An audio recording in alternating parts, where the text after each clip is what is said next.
ये YouTube channel mathematics 2.0 में आप सभी का स्वागत है।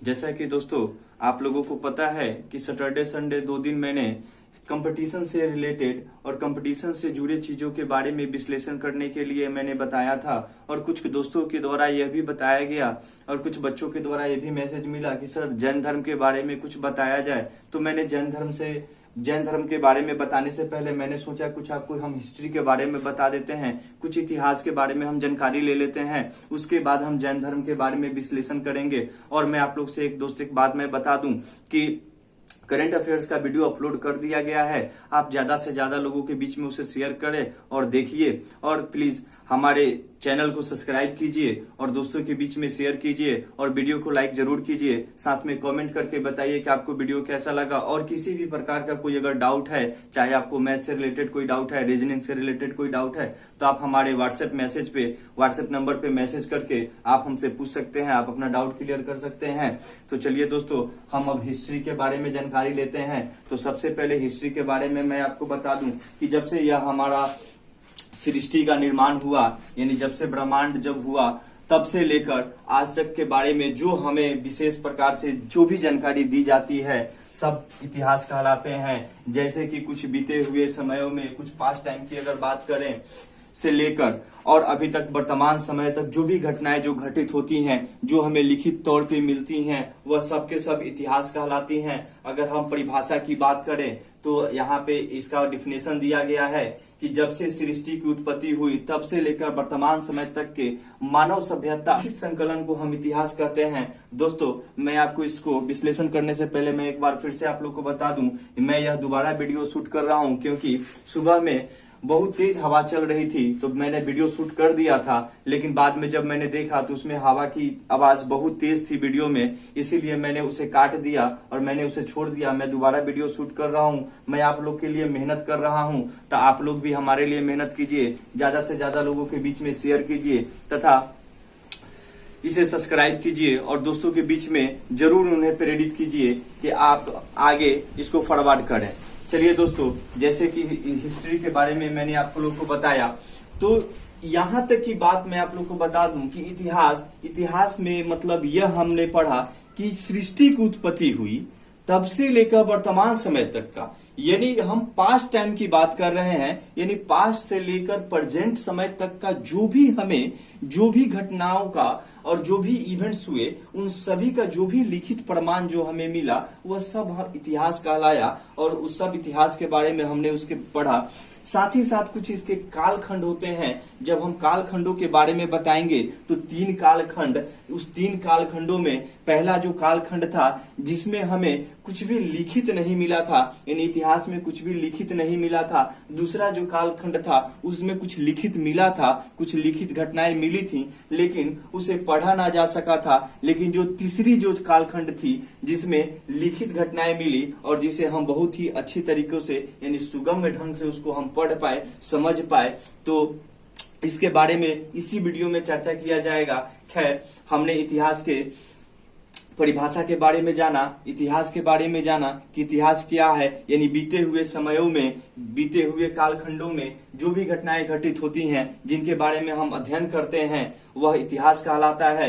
अगर हम इतिहास के पिता की बात करें यानी फादर ऑफ हिस्ट्री की बात करें तो हेरोडोटस जो कि एक ग्रीक लेखक थे, इन्होंने इतिहास का निर्माण किया और यह इतिहास के पिता कहलाए। अगर इनके जन्म की बात करें तो इनका जन्म 484 बीसीई में हुआ था और अगर मृत्यु की बात करें तो मृत्यु 425 बीसीई में हुआ था। लगभग 60 वर्ष की अवस्था में यह मर गए थे। साथ ही साथ जन्म स्थान की बात करें, का जो जन्म स्थान जो था यानी जो बर्थ प्लेस था वह हेलिकारनासुस स्थान जो तुर्की के एक शहर में मौजूद था, वहीं पे ये मौजूद था। यानी जो तुर्की जो देश है उन्हीं में एक हमारा शहर है जिसको हम हेलिकारनासुस बोलते हैं, वहां पे इनका जन्म हुआ था। साथ ही साथ मृत्यु स्थान की अगर बात करें यानी डेथ प्लेस की बात करें तो इनका थुरिये जो कि इटली में है, एक थुरिये एक शहर है, वहां पे इनकी मृत्यु हुई थी। और अगर इनकी नेशनलिटी की बात करें यानी इनकी राष्ट्रीयता की बात करें तो यह ग्रीक वासी थे। साथ ही साथ मैं आप लोग को ये भी बता दूं कि ये यूनान के प्रथम इतिहासकार और भूगोलविद थे और साथ ही साथ हम इसके बारे में ये भी जानकारी अर्जित करेंगे कि इनका जो संस्कृत नाम था वो हरिदत्त था। और दोस्तों जैसा कि संस्कृत नाम आप लोग को यहाँ पे बताया गया हरिदत्त, यह नामकरण जो हुआ यह हमारे भारत के कुछ विद्वानों के द्वारा हुआ था। लेकिन जो सबसे इम्पोर्टेंट जो चीज है, जो इम्पोर्टेंट बातें हैं जो हमने अभी पढ़ा कि सबसे पहले हेरोडेटस के बारे में जब हमने जाना तो हमें यह जानना जरूरी है कि यह एक ग्रीक लेखक थे, साथ ही साथ यह इतिहासकार और भूगोलवेदा थे, साथ ही साथ यह यूनान के प्रथम इतिहासकार थे। इस पे विशेष ध्यान दिया जाएगा। और मैं आप लोग को एक चीज और बता दूं, चूंकि ये जहां से थे वहां ये वास्तव में एक नौकर का काम करते थे, यानी जो इनका जो पेशा था वह नौकर का काम करना था, यानी दूसरे के घर में जाकर काम किया करते थे। बाद में यह इतिहासकार एवं राजनीतिक लेखक भी बने। साथ ही साथ इनके माता की बात करें तो ड्रायो इनकी माता हुई और जो पिता जो हुए वह लाइक्सेज हुए। तो हमने आज हेरोडेटस के माता पिता जन्म मृत्यु के बारे में जाना। साथ ही साथ मैं दोस्तों एक चीज और बता दूं कि ग्रीस और फारस के बीच में कुछ ऐसी घटनाएं घटित हुई थी जिनके बारे में जो लिखित दस्तावेज जिन्होंने तैयार किया वह हेरोडेटस ही थे। क्योंकि सबसे पहले यहाँ पे एक क्वेश्चन उठता है कि हम हेरोडोटस को ही क्यों मानते हैं इतिहास के पिता। तो मैं आपको बता दूं कि ग्रीस और फारस के बीच में कुछ ऐसी घटनाएं घटित हुई थी, चाहे वह युद्ध के क्षेत्र में हो या किसी भी क्षेत्र में हो, तो उन्होंने उसके बारे में लिखित दस्तावेज तैयार किया और लोगों के सामने प्रकट किया और लोगों के सामने दर्शाया कि हाँ हमने इन टॉपिकों पे और इन चीजों पे हमने दस्तावेज तैयार किया है और लिखा है। तब लोगों ने उसको पढ़ा और लोगों ने उसको समझा, तब लोगों ने इन्हें कहा कि नहीं आप इतिहासकार हैं और लोगों ने इनको इतिहासकार माना। तब हम इनको इतिहास के पिता मानने लगे। साथ ही साथ दोस्तों अब हम बात करेंगे कुछ इतिहास के बारे में। जैसे कि हमने अभी तक ये जितना सारा चीज पढ़ा ये सब के सब इतिहास और उसके डिफिनेशन से जुड़े और हेरोडेटस से जुड़े चीजें थी। लेकिन अब हम इसके कालखंड के बारे में पढ़ेंगे। जैसे कि कालखंड में मैंने आप लोग को बताया था शुरुआत में ही कि कालखंड में कुछ ऐसे तथ्य हमें मिले जो लिखित मिले, कुछ तथ्य हमें बिना लिखे मिले, कुछ तथ्य हमें लिखित और सुगम मिले। कहने का मतलब यह है कि जो लिखित मिले कुछ कालखंडों में हम उसे पढ़ नहीं पाए, हम उसे समझ नहीं पाए, हमारे लिए सुगम नहीं हो पाया समझना। कुछ कालखंडों में वह लिखित मिला लेकिन हमें स्पष्ट रूप से उतना नहीं समझ में आया जितना होना चाहिए, और कुछ कालखंडों में इसे हम बहुत स्पष्ट रूप से समझ पाए। और कुछ कालखंडों में जैसे कि प्रथम कालखंड की बात करें तो उसमें बिना कुछ लिखे हम कुछ आकृति कुछ गुणों के आधार पे हम उस पे कुछ अनुमान लगा के उस इतिहास के बारे में जानकारी लेते हैं। तो चलिए हम आगे उन कालखंडों के बारे में डील करते हैं। तो दोस्तों हमने इतिहास के परिभाषा के बारे में जाना, हमने हेरोडोटस के बारे में जाना और हमने ये भी जाना कि हमने हेरोडोटस को इतिहास का पिता क्यों माना। क्योंकि हेरोडोटस ही एक ऐसे मनुष्य और एक ऐसे शख्स थे क्योंकि इन्होंने जो भी घटनाएं जो उस कालखंड में घटी, जो भी घटनाएं हुई, सबका इन्होंने लिखित दस्तावेज दिया, जिस वजह से लोगों ने इन्हें इतिहास का पिता माना। उस समय बहुत सारे विद्वान भी हुआ करते थे, फिर भी उन लोगों ने कोई लिखित दस्तावेज तैयार नहीं किया था, जिस वजह से हेरोडोटस का नाम बहुत ऊपर उभर कर आया।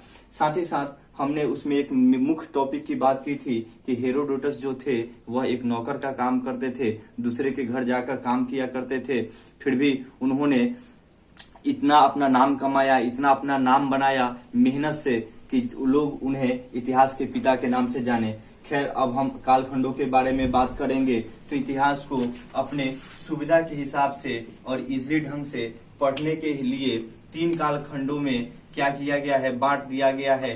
कालखंड का मतलब होता है टाइम फेजेस। टाइम फेजेस तो कहने का मतलब यह है दोस्तों, जैसे प्राग ऐतिहासिक काल जिसको प्री हिस्टोरिक पीरियड बोलते हैं, जिसमें पाषाण काल यानी स्टोन एज के बारे में जानकारी दी जाती है। साथ ही अतीत के कालखंड जिसके संबंध में कोई लिखित स्रोत नहीं है, यानी वैसे इतिहास जिसके बारे में कोई लिखित स्रोत हमें नहीं मिल पाया, वह प्राग ऐतिहासिक काल में हमें पढ़ने के लिए और हमें जानने के लिए मिला। साथ ही साथ इसके अध्ययन जो पुरातात्विक अवशेष जो बचे अध्ययन के लिए, उसी के अनुसार हम उसके बारे में अध्ययन कर पाए। तो कहने का मतलब यह है कि जो पुरातात्विक अवशेष यानी जो आर्कियोलॉजिकल जो रिमेन्स जो बचे, जो वहां पे मौजूद थे, जो मिले, जो विद्वानों के द्वारा जो खोजा गया, उसमें प्रागैतिहासिक काल में हमने उसके बारे में पढ़ा। साथ ही साथ इसके बारे में अगर कोई आपसे पूछे कि कोई लिखित स्रोत मिला, तो हमारा जवाब हुआ कि नहीं, इसके संबंध में कोई लिखित स्रोत नहीं मिला। आगे की तरफ बढ़े, आदि ऐतिहासिक काल जिसको प्रोटो हिस्टोरिक पीरियड बोलते हैं, जिसमें हड़प्पा और वैदिक कालखंडों के बारे में चर्चा किया गया है।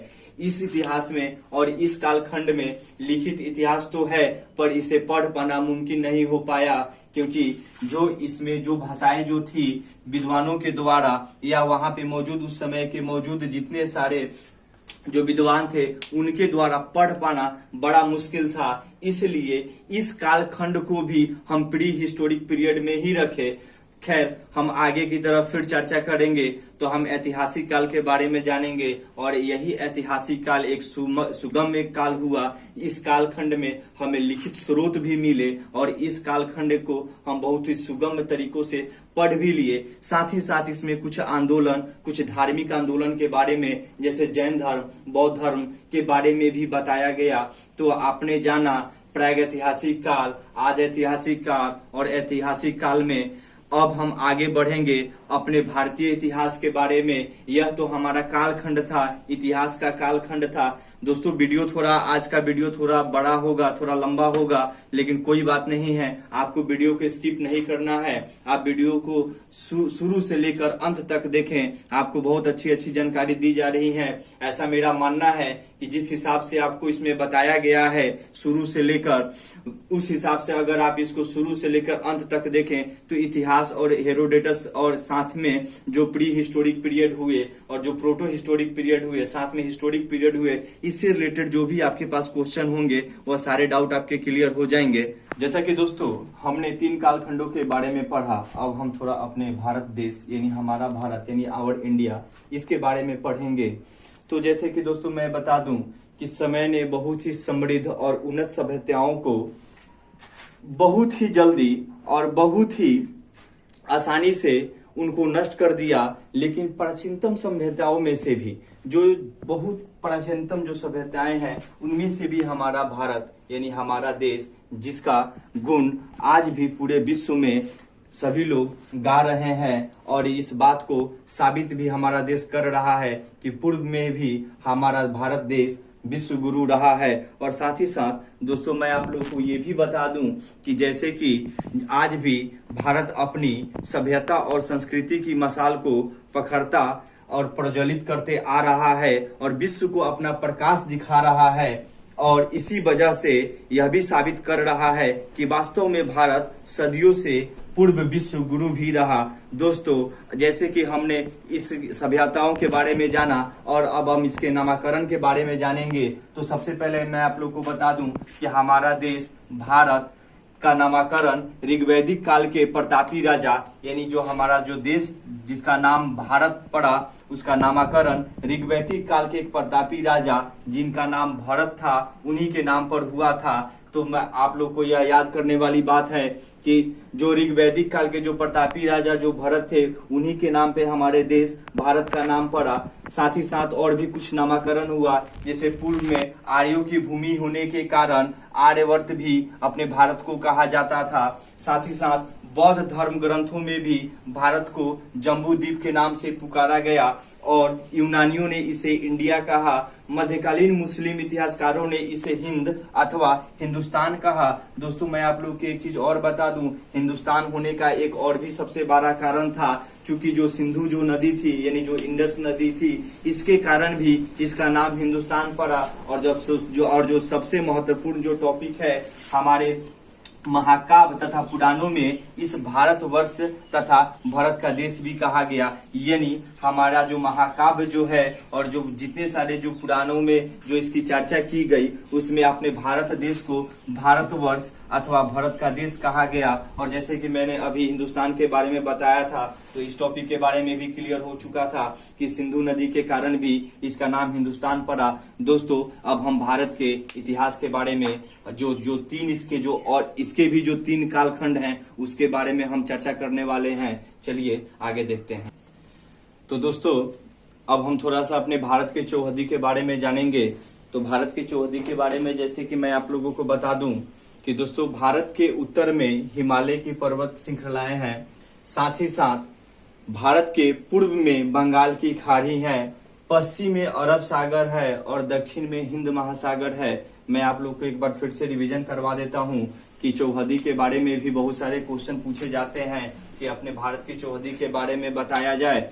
तो आप लोगों को यहाँ से ये बड़ा ही इंपॉर्टेंट टॉपिक दिया जा रहा है कि भारत के उत्तर में हिमालय की पर्वत श्रृंखलाएं हैं, साथ ही साथ पूर्व में बंगाल की खाड़ी, पश्चिम में अरब सागर और दक्षिण में हिंद महासागर है। और दोस्तों अब थोड़ा सा हम आगे की तरफ बढ़ेंगे तो भारत के इतिहास को तीन भागों में बांटा गया है।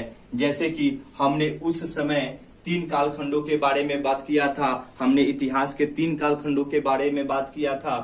अब हम भारत के इतिहास को तीन भागों में बांटे हैं, जिसमें सबसे पहले आता है प्राचीन भारत, जिसको एंशिएंट इंडिया बोला जाता है। दूसरा जो आता है वह मध्यकालीन भारत होता है, जिसको मिडाइवल इंडिया बोला जाता है। और तीसरी का जो इसका अंग है वह है आधुनिक भारत, जिसको मॉडर्न इंडिया बोला जाता है। दोस्तों कोशिश मैं करूंगा कि बहुत जल्दी जैन धर्म के बारे में आपको विश्लेषण दे दिया जाए। ये रहा कुछ हमारे भारत के बारे में कुछ जानकारी, कुछ इतिहास के बारे में जानकारी। दोस्तों मैं आप लोग से बता दूं मेरे पास कुछ सुविधाओं की कमी है, जल्द से जल्द उस सुविधाओं को मैं पूरा कर दूंगा। साथ ही साथ कभी कभी कुछ बोलने में कुछ हिजिकेशन हो जाती है, तो दोस्तों उसके लिए आप लोग क्षमा कीजिएगा। मैं कोशिश करता हूं कि कोई भी और छोटा से छोटा भी जितनी गलतियां जो होती हैं, जो छोटी से छोटी जो त्रुटियां हैं, जो गलतियां हैं वह ना हो। आप लोग से आग्रह है कि ज्यादा से ज्यादा लोगों के बीच में इस चैनल को शेयर करें, सब्सक्राइब करें, लाइक करें और अपने दोस्तों को भी इस बात को प्रेरित करें कि वह लाइक करें, सब्सक्राइब करें। और साथ ही साथ मैं आप लोग को यह भी बता दूं कि Monday to Friday class 9 to 10 यानी 9th और 10th क्लास के मैथ के बारे में जानकारी दिया जाएगा। हालांकि अभी बेसिक मैथ के बारे में मैं बता रहा हूं दोस्तों। और सैटरडे और संडे 2 दिन कंपटीशन से जुड़े चीजों के बारे में बताया जाएगा, जिसमें आज हमने इतिहास के बारे में पढ़ा, इतिहास के पिता के बारे में पढ़ा, हमने अपने भारत के बारे में पढ़ा। साथ ही साथ दोस्तों मैं आप लोग को और भी बता दूं कि हम जैन धर्म का वीडियो जितना जल्दी हो सके मैं अपलोड कर दूंगा। और साथ ही साथ मैं आप लोग को ये भी एक बात बता दूं दोस्तों, करंट अफेयर्स का वीडियो अपलोड हो चुका है, आप जाइए उसे पढ़िए और अपने दोस्तों में भी शेयर कीजिए। चलिए बहुत बहुत धन्यवाद। जय हिंद।